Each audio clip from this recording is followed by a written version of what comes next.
Oh hello guys! Ce sont donc mes favoris du mois de mars.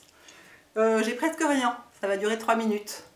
Mais en fait c'est parce que j'en ai qui sont pas physiquement là. Et pour ne pas les oublier, je vais commencer par ça. J'ai deux énormes favoris sur Netflix. Un truc qu'on m'avait recommandé que j'avais pas du tout regardé, c'est une série documentaire, ça y est je suis essoufflée. Une série documentaire qui s'appelle Chef's Table, donc la table du chef. Donc, qui est ce sont des documentaires de 52-53 minutes sur des chefs super étoilés, enfin vraiment des très très grands chefs cuisiniers dans tous les endroits du monde possibles et imaginables et qui cuisinent de façon souvent extrêmement atypique et qui ont... alors moi, je regarde jamais d'émissions de cuisine, de trucs comme ça, mais ce que je trouve ici vraiment fabuleux et j'en regarde un épisode chaque soir, j'adore, à la place de Arte. C'est ce que je regarde dans mon lit à la place de Arte. En fait, on est au niveau d'Arte, en qualité de documentaire et peut-être même un peu plus sexy d'une certaine façon, quoi. C'est hyper bien fait et c'est exclusivement des personnalités hors du commun. C'est des gens incroyables, qui ont eu des vies incroyables, qui ont fait un travail, une recherche sur eux-mêmes, une réflexion. C'est des gens libres dans leur tête en général, enfin même tout le temps, qui ont une volonté d'excellence et en même temps de ne pas être comme tout le monde, et en même temps d'être eux-mêmes, de se trouver eux-mêmes, de rester eux-mêmes, d'être fidèles à eux-mêmes, quitte à tout lâcher, tout recommencer, repartir à zéro, parce qu'ils sentent plus ce qu'ils font. Et c'est des leçons de vie, je trouve. Ces personnalités, et j'en ai regardé, j'en suis à la saison 3. Je sais pas combien il y a de saisons au total, peut-être juste 3. Et il y en a quelques-uns, enfin, 90%, 97% d'entre eux sont vraiment, à chaque fois, moi je regarde tout le documentaire avec le sourire aux lèvres, quoi. Tellement je suis fascinée par ces gens, tellement ça fait du bien de voir des gens si différents, si ouverts, si différents, quoi. C'est ça, ça fait une espèce de bol d'air, de leçon de vie, moi ça me fait réfléchir à chaque fois, quand c'est fini, je réfléchis à des trucs de ma vie, quoi. Alors que, bah oui, on les voit beaucoup, certes on les voit beaucoup cuisiner et tout, mais on les voit aussi beaucoup parler, on voit des critiques culinaires qui parlent d'eux, on les voit avec leurs équipes, etc. On les voit raconter leur vie, et c'est extraordinaire. Moi qui suis d'habitude, enfin, sur Netflix, je regarde d'habitude pas de documentaires, je regarde que des séries fiction. Mais sur Arte, vous le savez sans doute, je regarde énormément de documentaires. Et là, mais c'est extrêmement bien fait, c'est complètement génial, quoi. Vraiment, je vous le recommande, mais à 2000%, quoi. Je pense que certains d'entre vous connaissent déjà, donc dites-moi quel chef vous avez particulièrement aimé. Je trouvais que le mec qui cuisine dehors avec du feu en Patagonie, c'était fabuleux, quoi. Enfin, rien que ça. Et puis après, il y en a d'autres qui ont des histoires de vie vraiment bouleversantes, et voilà, je vais m'arrêter là parce qu'en fait sinon ça ne va pas du tout durer 5 minutes comme prévu. Et alors j'ai un autre truc sur Netflix, oui, la saison 3 de Grace and Frankie vient de sortir. Alors si vous n'avez pas vu les deux précédentes, moi j'ai vu les deux précédentes, en ce moment je suis en train de regarder Sleepy Hollow, donc je finis Sleepy Hollow et ensuite je regarde la saison 3. Les deux premières saisons, c'est priceless. Excusez-moi de mettre des mots anglais comme ça au milieu, c'est pas pour me la raconter, mais c'est que vraiment, ce truc n'a pas de prix. Je ne sais plus si c'est la productrice ou la conceptrice de Friends, qui produit Grace and Frankie, c'est exactement dans le même genre d'esprit, c'est-à-dire c'est pas une série, c'est une sitcom. Donc les gens sont toujours au même endroit, toujours dans les mêmes décors, avec des dialogues complètement ciselés, et vous êtes mort de rire. Les deux actrices, alors la deuxième je sais plus qui c'est, mais il y a une des deux actrices, c'est Jane Fonda, et elles sont extraordinaires, quoi. C'est vraiment la série qui fait du bien, et en même temps vous vous marrez, c'est complètement... c'est pas du tout politiquement correct, c'est trop bien. Voilà, donc pas du tout fantastique, vraiment la sitcom façon Friends ou Big Bang Theory ou ce genre de truc, avec vraiment les gens toujours au même endroit, très peu d'extérieur, etc. Et puis voilà, des dialogues géniaux et des acteurs géniaux, quoi. Donc ça, je vous le recommande vraiment. J'ai un autre truc que je peux pas vous montrer, qui est un favori, c'est mon nouveau tatouage, qui est là. C'est-à-dire que j'avais mis une photo sur Instagram, je vous explique tout. Vous savez, donc je me suis fait tatouer des bambous à New York, et puis je sais pas pourquoi, je l'ai regardé, puis j'étais là. En fait, on dirait qu'il est pas fini ce tatouage. En fait, il faudrait qu'il monte jusqu'à l'épaule.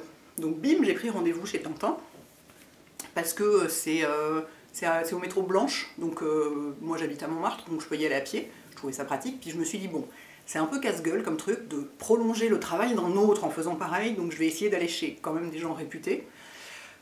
Et en prenant rendez-vous, j'ai feuilleté les books des différents tatoueurs et j'en ai trouvé un qui s'appelle Thomas l'Amiral, qui fait des trucs très différents.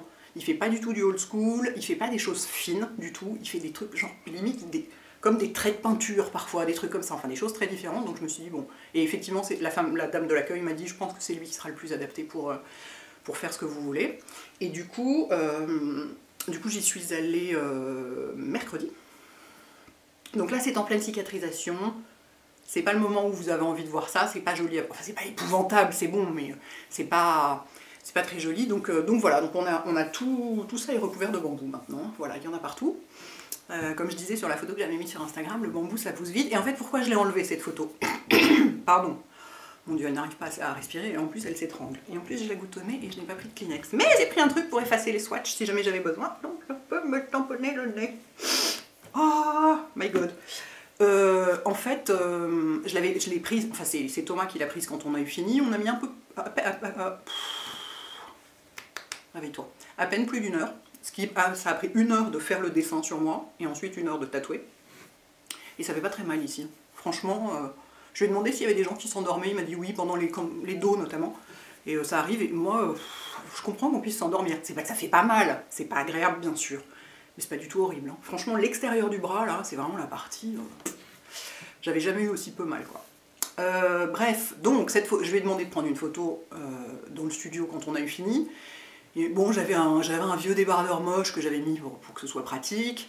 Il se trouve que surtout ce qui me gênait, en fait, dans cette photo, et la raison pour laquelle je l'ai enlevée, c'est que les murs chez Tintin sont pas en rouge.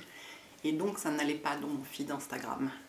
Oui, parce que je suis obsédée par mon feed, je passe mon temps à regarder que tout soit joli, aille bien ensemble, et ce soit des couleurs bien harmonieuses et tout, et là, ce truc rouge au milieu, ça n'allait pas.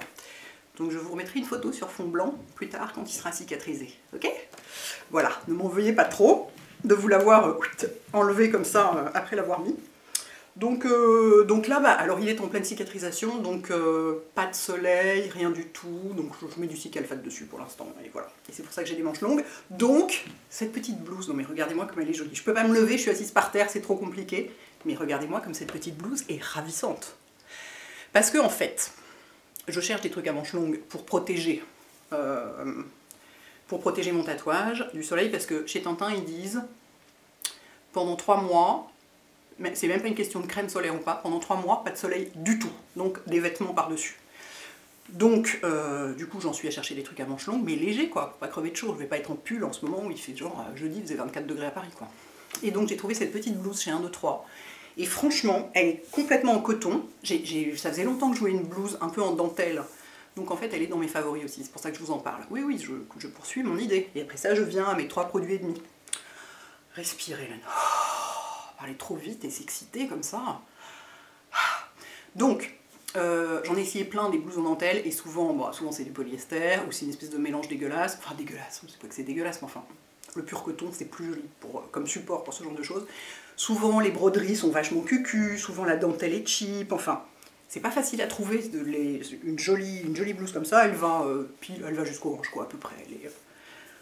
Je vous la montrerai à l'occasion portée tout entière. Et donc j'étais hyper contente, je l'ai trouvé chez 1, 2, 3, alors évidemment ça coûte 100 balles, hein. On n'est pas chez H&M, mais voilà, c'est super bien fait, les broderies sont hyper délicates, on est bien dedans. J'ai pris du 46, j'aurais pu prendre du 44, mais comme c'est que du coton, c'est pas du tout élastique, si je veux pouvoir faire ça et être bien comme ça, j'ai pris du 46. Ça taille pas très grand, enfin, les tailles, il faut essayer chez 1, 2, 3. Parce qu'il y a certains trucs, mon trench, typiquement mon trench rose, c'est du 42, alors que ça c'est du 46. Donc c'est vraiment, ça dépend des matières, ça dépend des coupes, ça dépend de pas mal de choses, c'est bien d'essayer. Tu respires, ma vieille, tu respires, on est samedi, tu n'as rien d'autre à faire, c'est bon, tu te calmes, tu vas la faire cette vidéo. La fille est complètement surexcitée. Alors, qu'est-ce que j'ai? Alors, en immense favori et découverte, alors je pense que oui, c'est sorti. Durant sa sortie, une série de bougies, en collaboration avec le porcelainier Revol.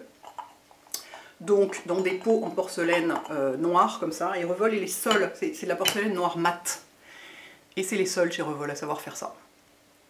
Voilà. Et ils ont sorti plein de produits, ils ont sorti plein de nouveaux produits. Il y a 6 ou 8 nouvelles senteurs, et alors ça, J'arrête pas de la faire brûler. Moi qui ne fais normalement brûler des bougies que en novembre et en décembre, genre dans l'esprit de Noël, tout ça, celle-ci, j'arrête pas. Elle s'appelle Feu d'or. Et elle sent la fumée, littéralement. C'est-à-dire que j'ai, et j'adore la bougie feu de bois, je l'ai en tout petit, là, de diptyque. La bougie feu de bois, c'est très rare de trouver j'en ai senti plein des bougies qui sentent la cheminée, le feu de bois, la fumée, tout ça, parce que c'est très difficile d'en trouver qui n'ont pas une rondeur dedans, une pointe de sucré. Celle-ci, justement, celle de diptyque, elle a une rondeur dedans. Elle est sublime. Je la renie pas du tout, hein. Elle est sublime, mais elle a dedans une rondeur qu'il n'y a pas dans celle-ci. Celle-ci, c'est une odeur purement sèche. C'est incroyable. Il y a pas de muscle, il n'y a rien qui rend le truc un peu sucré, un peu rond, un peu... Ça sent vraiment la fumée. C'est donc pas la fumée de cigarette, hein, évidemment. Alors, encore qu'il y a écrit dans la description, il y a écrit feu de bois, tabac blond, je sais pas quoi, ça sent pas du tout le tabac ni la fumée de cigarette, hein, pas de panique. Mais ça sent la fumée comme des fois on sent dans l'air l'hiver, ça sent la fumée, vous voyez ce genre de choses. Elle est extraordinaire cette bougie, absolument extraordinaire. Et évidemment, une fois qu'elle est finie, vous pouvez garder le gobelet pour faire des mugs, des tasses à café, mettre des succulentes dedans, ranger vos pinceaux, tout ce genre de choses. Donc vraiment, mais merci Durance. Il y a plein d'autres senteurs hyper sympas, dont une aux agrumes. Enfin, il y a plein d'odeurs hyper intéressantes, mais celle-ci, Feu d'or, là, la fumée, le feu et la fumée, quoi. Enfin, ouais, j'ai jamais vu ça. Et donc, il y a un petit couvercle